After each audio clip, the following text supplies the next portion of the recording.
saya ingin menekankan satu hal yang sangat esensial, bahwa dalam Islam itu tidak pernah ada Habib.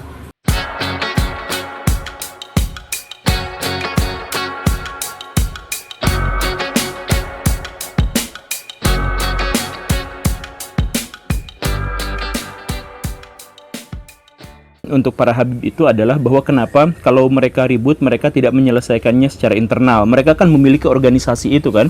Mereka punya kelompok khusus yang kalau misalkan mau bahas ini itu, tolong jangan buat masyarakat terpolarisasi. Jadi pecah belah, ribut sana, ribut sini. Kenapa mereka berantemnya itu di metaverse gitu. Kalau mereka benar-benar mewakili Islam, kalau benar-benar ya mewakili Islam, maka di dalam Islam itu kalau ada perseteruan, maka yang terjadi itu adalah klarifikasi langsung, tabayun, ketemu, ngobrol, terus bahas apa yang sesungguhnya terjadi, clearkan.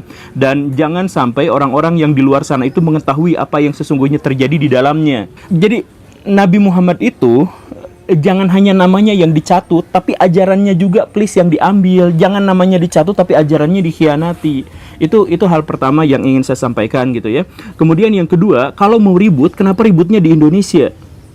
Kalau mereka misalkan mencanangkan bahwa dirinya itu adalah habaib, mereka menyatakan bahwa mereka itu adalah kelompok ini, kelompok itu dan sebagainya, bahwa mereka itu keturunan Arab, hidungnya mancung dan sebagainya, oke, itu semua mereka lakukan.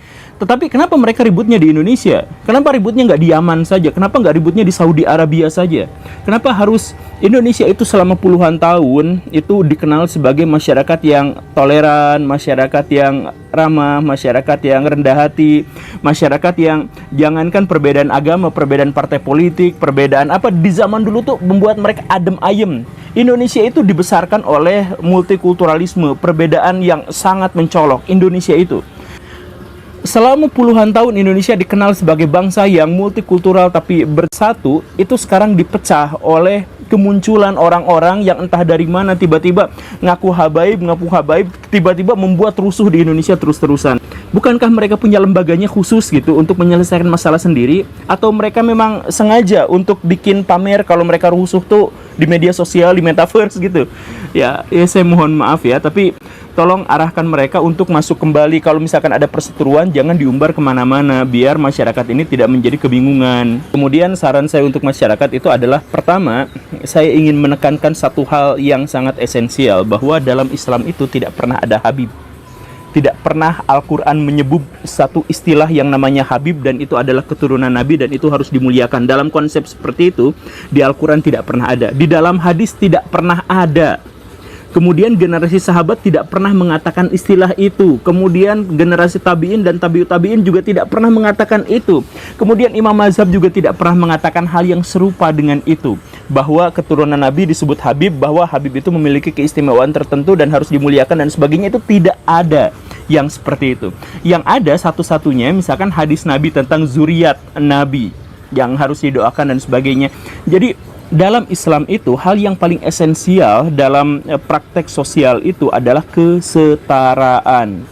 Maksud kesetaraan itu adalah bahwa di dalam Islam tidak ada seorang pun yang memiliki hak istimewa dalam hal apapun, karena semua manusia itu sama. Orang Arab bukan orang Arab itu sama, orang Yahudi, orang Palestina, orang apa, semuanya sama. Yang membedakan mereka adalah ketakwaan, perilaku mereka, keimanan mereka. Itu yang membedakannya hanya di situ itu. Misalkan begini, Nabi Muhammad itu pernah menemukan ada seorang bangsawan di Madinah yang melakukan tindak kekerasan, tindak pencurian. Kemudian sekelompok pendukung-pendukungnya itu minta Nabi Muhammad supaya jangan menghukum orang itu.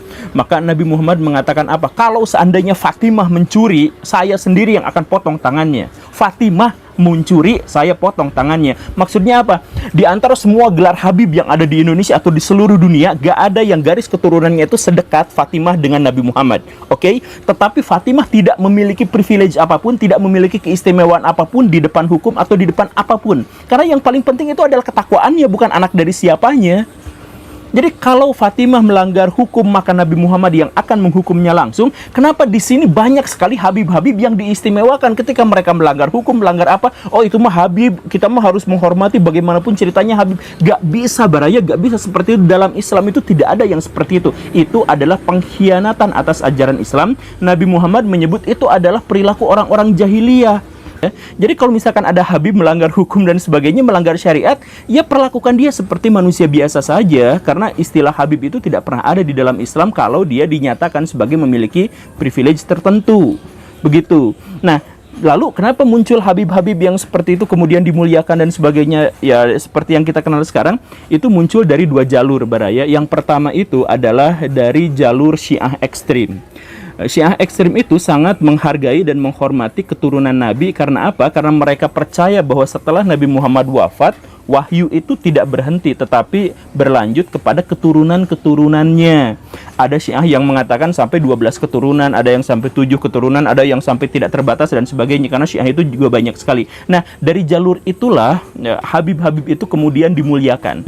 Itu jalur yang pertama. Kemudian jalur yang kedua itu dari Sufi ekstrim. Kenapa? Khususnya dari tarekat-tarekat abad ke-13. Karena tarekat-tarekat abad ke-13 itu bersaing dengan satu sama lain dengan tarekat-tarekat yang lain, sehingga mereka biasanya bikin sanad palsu bahwa ajaran mereka itu dari sini, dari sini, dari sini, dan biasanya dari keturunan Ali sampai akhirnya Ali. Hanya tarekat Naksabandiyah yang ujungnya itu adalah Abu Bakar, setahu saya. Nah, dari tarekat-tarekat itulah kemudian yang ekstrim itu yang kemudian memuliakan Habib. Kemudian yang kedua yang ingin saya sampaikan kepada masyarakat adalah please Baraya, bisakah Baraya untuk menjadi orang yang objektif? Itu kan sebenarnya sesuatu yang sangat gampang dan realistis gitu. Jadi maksudnya begini, pilih Jokowi atau oposisi? Ya pilih kebenaran, bukan keduanya. Jadi maksudnya kalau Jokowi ada dalam rel kebenaran, kita ikuti dia. Kalau dia menyimpang dari rel kebenaran, maka kritik dia. Kan sederhana seperti itu. Kalau oposisi melakukan pelanggaran, ya kritik dia, koreksi dia. Tapi kalau dia misalkan melakukan hal yang baik, ya kita dukung. Apa susahnya dengan cara-cara seperti itu gitu? Kita tuh harus lihat pada frame kebenarannya, bukan siapa yang mengikutinya atau siapa yang mengklaim telah mengikutinya. Nah, kenyataannya sekarang adalah kita kubu-kubuan, kita kelompok-kelompokan, karena kalau misalkan pendukung Jokowi, mau Jokowi benar atau salah didukung, atau yang oposisi, mau oposisi benar atau salah ya didukung. Kalau yang namanya Habib semuanya 100% apa yang dia katakan, mau dia kriminal, mau dia penjahat, mau dia pencuri, mau dia melakukan kekerasan, mau dia melanggar pengadilan dan sebagainya, karena dia Habaib, oh kita dukung, kita sembah, baligonya kita tidak boleh diturunkan, kakinya kita cium dan sebagainya. Gak bisa seperti itu, Baraya. Kalau dia salah, kalau kita benar-benar mencintai dia, ya dukung dia dengan cara mengkritik dia. Satu-satunya kelompok dalam dunia Islam yang cukup besar yang kemudian membenarkan apapun yang dilakukan Habib itu adalah kelompok Syiah Ismailiyah. Jangan seperti itu, Baraya. Bersikaplah objektif. Kalau benar ya dukung, kalau salah ya kita kritik dan koreksi demi kebaikan bersama. Saya kan kesel kalau seperti ini terus. Masa GJ isinya Habib lagi kan. Ya udah, assalamualaikum warahmatullahi wabarakatuh.